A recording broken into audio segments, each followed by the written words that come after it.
Hey everyone, and welcome back to the channel. Today we're going to list 10 things you didn't know about The Breakfast Club. Let's get right into it.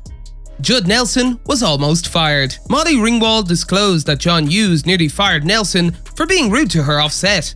In 2010, she described the situation to the New York Times. She said, "Judd Nelson was doing this sort of method actor thing, I think, and he was being very provocative with me, making jokes. I think he made some sort of blind joke, and my dad was blind. He said, he was just trying to get under my skin, like Bender tries to get under Claire's skin." She then added, "It really didn't bother me, but John was extremely protective of me, and it just infuriated him, and he almost fired him, and we all banded together and really talked John out of firing Judd."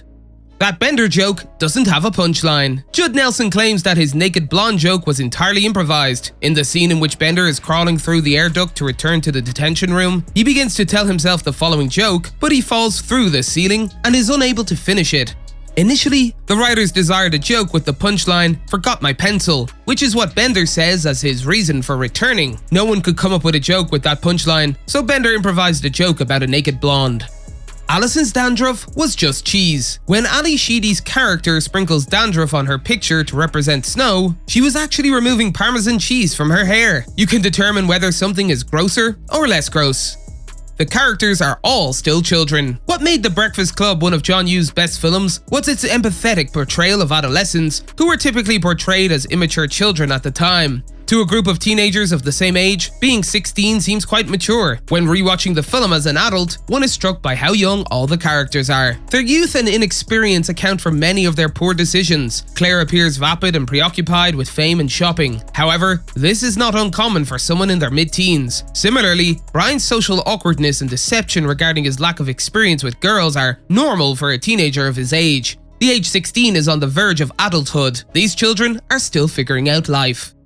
Many of the characters are victims of child abuse. Andrew is compared to a racehorse by his father, and he wishes his knee would give out so his father would forget about him. Alison is ignored by her parents. When she is dropped off at the start, she walks to the front of the car to bid farewell, but the car drives away without acknowledging her. Bender's home life is the most troublesome aspect of his existence. He demonstrates a scar on his arm and explains that his father gave it to him for spilling paint in the garage. Instead of punishing Bender, the school administration should have removed him from such a toxic and abusive environment.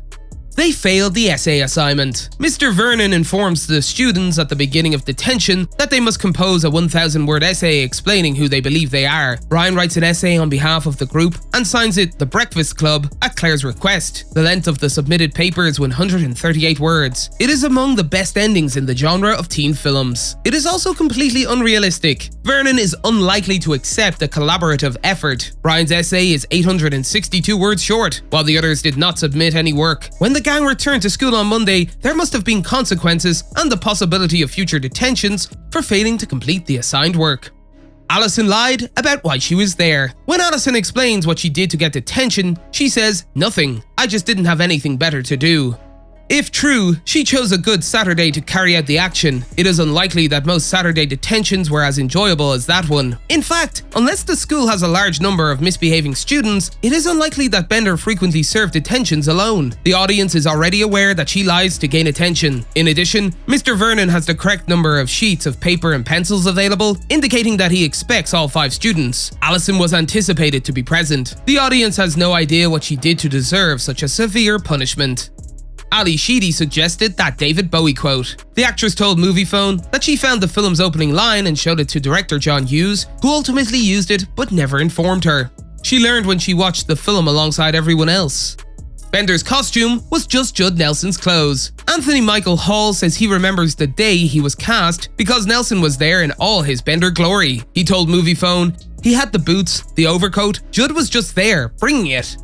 That lipstick trick wasn't real. During Molly Ringwald's Reddit Ask Me Anything in 2012, she admitted she can't put her lipstick on using her boobs. She wrote, "John Hughes wrote it, but never actually thought about me having to do it. He kept putting it off until the end of filming that long scene." She then added, "I kept bringing it up like, hey, we gotta figure this out. Are we going to have robotic breasts?" Finally, we decided it was better to see less and let everyone assume that I was particularly skilled. That's it for today. If you guys enjoyed the video, make sure to hit that like button. Don't forget to subscribe and turn on that notification bell so you never miss out on any future content we'll produce for you guys. We're signing off now, but we'll be sure to catch you all in the next one.